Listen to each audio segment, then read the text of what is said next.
Okay, I've had this built up for a little bit. I thought it'd be kind of cool to spread my findings, I guess. But this is a 74 Raleigh Super Course that I decided I wanted to bring into the modern era, retro mod, neo-retro build, whatever you want to call it. So I thought I'd just walk you through it, show you all the crazy things I did to this thing. It is a 531 bike, but it's straight gauge. So is it worth it to do this to a straight gauge 531 bike? Probably not, but it turned out cool and it looks awesome, and it's not that heavy. I think it's coming in around the 23-pound mark. If I lost the rack, maybe a few other things, might get a little lighter, but that's beside the point. If you know anything about Raleighs of this era, you know they did some weird stuff with the threading, mainly the headset threading and the bottom bracket threading are not your typical English standard. They're Raleigh's own proprietary 26 thread per inch weirdness. I don't know why they did that, but they only did it on the lower end bikes. The Super Course is the lowest end bike that they didn't do that. So this is the bike where you started to get nicer tubing and nicer components, things like that. There's not a stock component on this thing, but that's beside the point. So the bottom bracket, regular English threading, and then the headset or the steer tube was Raleigh threaded. This bike's had a fork swap, so that's a different fork from off of whatever it was. But I found it in the co-op line around, picked it up for 10 bucks, slapped it on there. The rake seems to be near identical. The handling is awesome.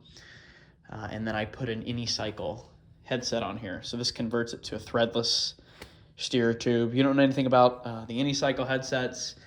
They're really neat. Check it out. They have a video on how this thing works.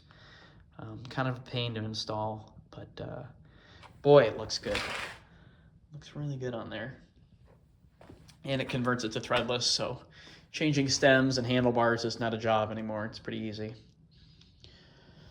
Other than that, what else did I do to this thing? So clearly not a stock wheel set. These are 700C wheels. This was originally a 27-inch wheel bike.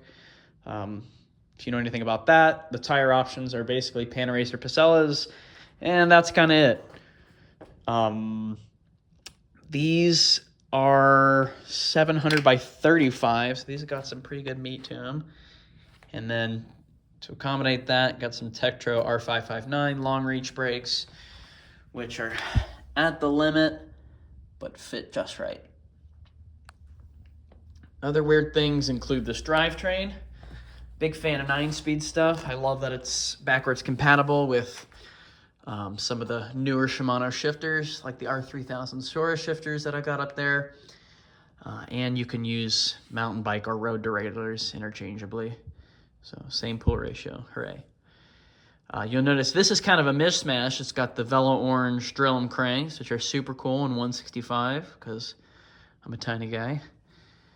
And it's got an Shimano Ultegra 9-speed for the rear derailleur, and then can't be up front.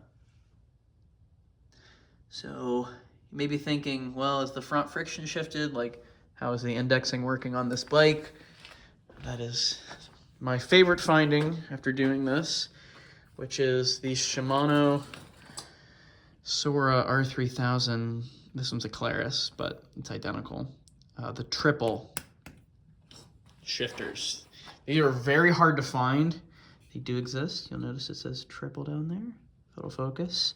But these pull enough cable to shift older derailleurs that were really only meant to be friction shifted, like this can't be. This is Nuovo record, I think. And if you want to run this same setup, the only thing you got to know is you got to get a clamp-on cable guide here. I chose the campy one because it's super, super cool looking. And then just grab one of those old Sun Tour cable stops. That would go on the same spot. Okay, Sun Tour made them, Shimano made them. Okay, and turn it sideways. Mill off the other side, just like I did, with a grinder or a Dremel, whatever you got. And then that gives you a cable stop, okay? And you can buy the $30 Nuovo Record Campy derailleur instead of like the $125 one that has the cable stop built in here. I guess only the early ones did that, which is why they fetch a premium. I've seen them, the first year ones, for as much as like $300. That's ridiculous. Buy the 5-cent part, make your own cable stop, get on with your life, and it works totally fine. And you get cool campy bits, and nobody can see it. I think it looks just fine from the front, even with that other little cable stop on there. I'll show you the cable routing too. So there's a little boss down there, and there you go. So yeah, I think that's everything unusual about this bike. Yeah, go dig yourself up some co-op trash and make something that looks amazing. Like, look at that. That is a good looking classic road bike with modern goodies and gearing that doesn't destroy your knees. That's an 11 to 34 on the back of that, and that's a short reach Ultegra derailleur, shifts it just fine. Shimano's lying to you. And if you blow it up, the derailleur is only $30.